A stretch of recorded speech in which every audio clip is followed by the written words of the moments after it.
What if your first experience with Jesus at church was an exorcism? And why did Jesus usually silence demons when they spoke? Hi, I'm Alex Ennis with Simplify Strategies, and this is part 2 of our devotional series, March to the Cross.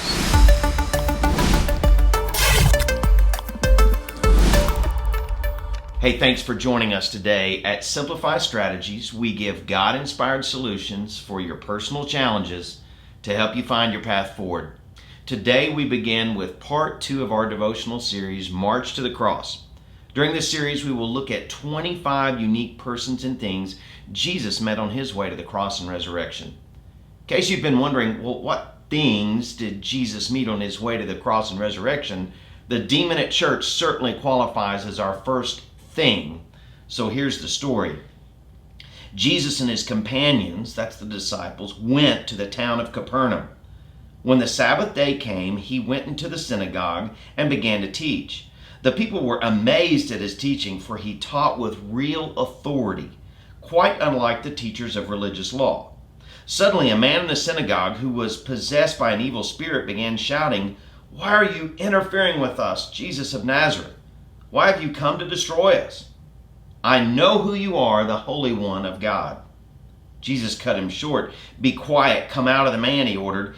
At that, the evil spirit screamed, threw the man into a convulsion, and then came out of him. Amazement gripped the audience, and they began to discuss what had happened. "What sort of new teaching is this?" they asked excitedly. "It has such authority. Even evil spirits obey his orders." The news about Jesus spread quickly throughout the entire region of Galilee. Let's do some quick background for this story. A synagogue was a local gathering of those who were worshiping in the Jewish tradition. Synagogues could ask traveling rabbis to be a guest teacher. On this day, Jesus was that teacher. The disciples are now in training. What does Jesus do as one of their first introductions to his way? Exorcise a demon. Man, talk about a fascinating church service. Can you imagine the talk in the town of Capernaum afterwards? "What did you do at church today?" "Well, we saw an exorcism." To be clear, Jesus is not caught off guard by the demon shrieking. The disciples were. The religious leaders were. You and I would be, but not him. Here are your path forward key questions. Why didn't Jesus choose to do this elsewhere? He knows what he is heading to do. Instead of handling this privately, he allows a public exorcism. In church, no less. Why? Secondly, why did he make the demon be quiet when it recognized him as being the Holy One of God?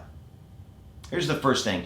Jesus was not going to let a lying spirit claim a truth.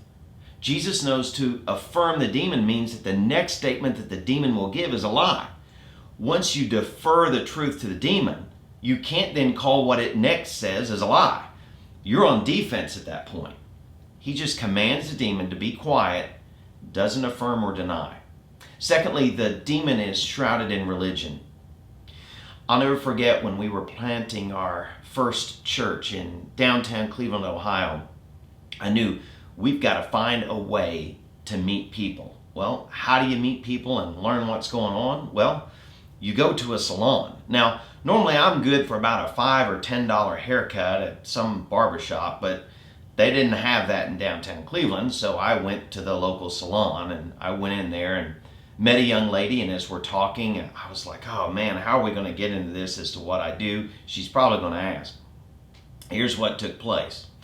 I'm asking her questions about what does she do away from the salon, and she said she's into art. I'm like, oh, that's awesome. She goes, yeah, been doing painting and that sort of thing. I said, terrific.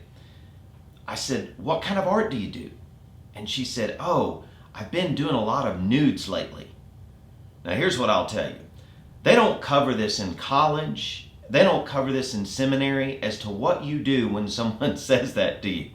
Well, I didn't react. I just said, oh, okay. And so then she said, well, what do you do? I thought, oh no, here goes. I said, well, I'm about to start a church here in downtown Cleveland. And she whirls around and she said, what did you say?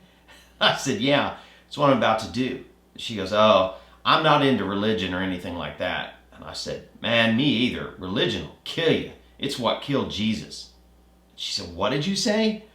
I said, "Religion will kill you. It's what killed Jesus." She said, "Wait, you're starting a church and you're against religion?" And I said, "Oh yeah." I said, "Religion will kill, but Jesus brings freedom." See, here's the third thing. Jesus saw a man while others saw a condition. You know what? Jesus doesn't see you as a condition or a label. He sees you as a person. He sees you as a person that he loves and would come and die for, because he already has. Here's your path forward key takeaways. First, be amazed at the authority of Jesus rather than the peculiarity of the demon. It's easy to fall into the fascination of what are demons and are they still around, or even can I or someone I know become demon possessed? Well, they're all valid questions. However, it's the wrong focus. Our fascination should be with the one who had control over the demon. The one with the superior power should have our fascination. Secondly, see others as persons, not conditions. A sad part of this story would be if this man were labeled the demon-possessed man. There are two things at play here. First, he was a person with real needs, hurts, and disappointments. Second, he was a person in need of freedom. The correct description of this person might be this: the man freed by Jesus to live the life he was always supposed to live. Ask Jesus to fascinate you today. If you're skeptical of Jesus and not quite sure about what to believe about him, ask him.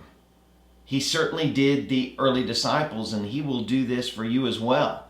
He loved this demon-possessed man so much that he delivered him from what was afflicting him terribly. He wants the same for you: freedom, to live the life you were supposed to live. Are you free? If not, why not? Hey, in the comments below, put down the one thing that stood out to you today that you can take with you.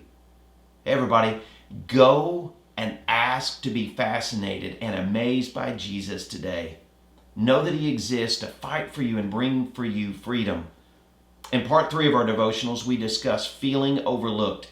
There was a man who was the first to Jesus, yet others around him, including his own brother, received more notoriety and acclaim than him. I wonder if he felt overlooked. Tomorrow we find out. Hey, thanks for being here. See you next time.